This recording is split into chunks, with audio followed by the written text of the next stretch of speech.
All right. So first dimension, let's go quickly to this to see what kind of options we have. First of all, the RPG strip provided to you is in freezer. It's dry. Okay. So a dry strip and on the plastic film. Okay. So the first thing you need to do is rehydrate your gel. So they must be rehydrated at least to the original volume.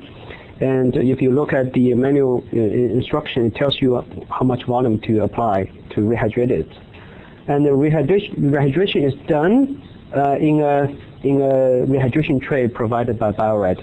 I will show you the rehydration tray later. Okay. And this shows you a rehydration well and how to load your sample. Basically, your protein sample is now resolubilized in rehydration buffer and ready to load. Its simplest method, it's called passive rehydration. Basically, you load your protein sample into the well first, and you take out your RPG strip and the gel face down onto your solution. So the gel will soak the sample together, the solution together with proteins. So this is so-called passive rehydration. And this is very easy and highly used, but it has disadvantages. Because it's passive, you're going to have some kind of protein loss, especially large proteins. Okay, the extreme large proteins cannot really get into the gel very well. By the way, the IPG gel, acrylamide gel, they use probably 4% acrylamide so that you have really large pores to facilitate the protein loading. Now, another way is cup loading. So in this way, you rehydrate your IPG strip just in the buffer without proteins. Okay, completely swell your IPG strip, and then put in the focusing tray, and then you put a cup onto it. It depends, you know, it can be both ends.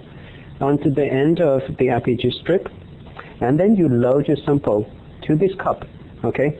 And then you start your run.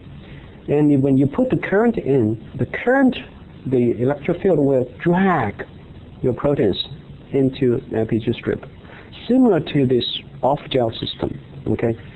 The protein will get in there and start to focus in your gel, okay? So the advantages is the protein forced into the field. You can have really nice high molecular proteins get into your gel. But disadvantages is difficult to do high protein loading because the size of the wells limited the volume you load, usually about 100, 150 microliters. For large, especially large format, largest IPG strips, you can load 400 microliters. So you can see that the protein loading may be less.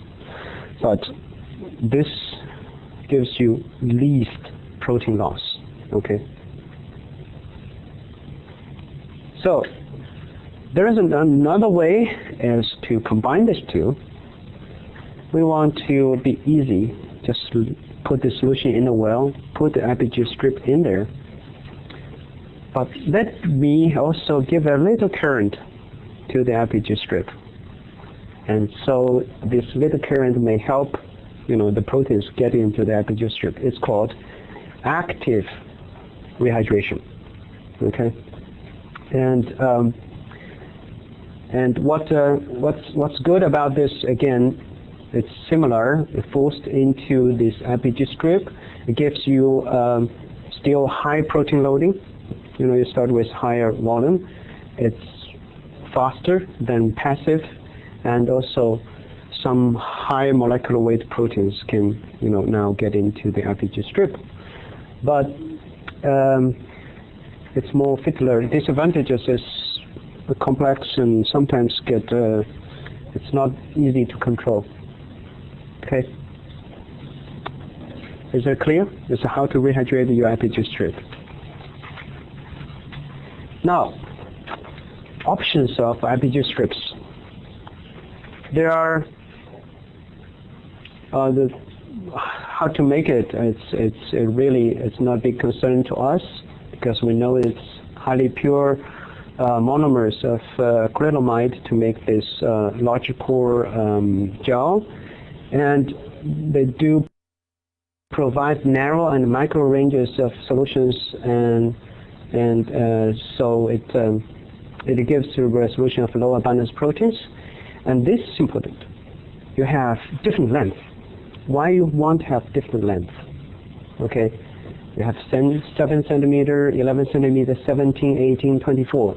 Okay, and the smaller the IPG strip, the faster it can be focused. Okay, the shorter one can be done very quickly. The longer ones take much longer time. Okay, but this takes, of course, much less proteins loading. So usually you use small ones to establish your method, to make sure sample prep is good and you got a good protein profile. And then if you want to go with resolution and detection of low abundance proteins, you go to high format. Okay, larger format, 17 to 24. I showed you a sample of 24 centimeter where you can see 15,000 proteins from each gel. Okay. All right, and there are different ranges. This is the full range, 3 to 10. Narrow range, 5 to 8, and you have also 4 to 7, 6 to 12, 3 to 6. This is narrow range, and finally micro range, 4.7 to 5.9, and this combines very well with Beautiful, where you see the changes. Let me show you the difference. Okay, so this is a pH 3 to 10 linear. Okay, what you see now, you wasted a lot of space on the side because most of the proteins are in the middle. Okay, and if you decide to use a pH 3 to 6, this is a narrow range, and now you see that these 3 ones, you can see more spots actually in this area. So you increase the resolution of these protein spots. And in the middle, you use 5 to 8. As you can see, these spots are now resolved into many more spots. So this is an advantage of using narrow range of proteins. And of course, micro range, as I mentioned, is perfect combined with Beautiful. And again, this is a broad range, 3 to 10. And load the same sample into narrow range, you have better resolution. And the micro range, you have even better resolution. It not only gives more better resolution, but also help you in spot picking. Okay, it's easier to cut out these spots and without any contamination from nearby spots in those narrow range. Okay.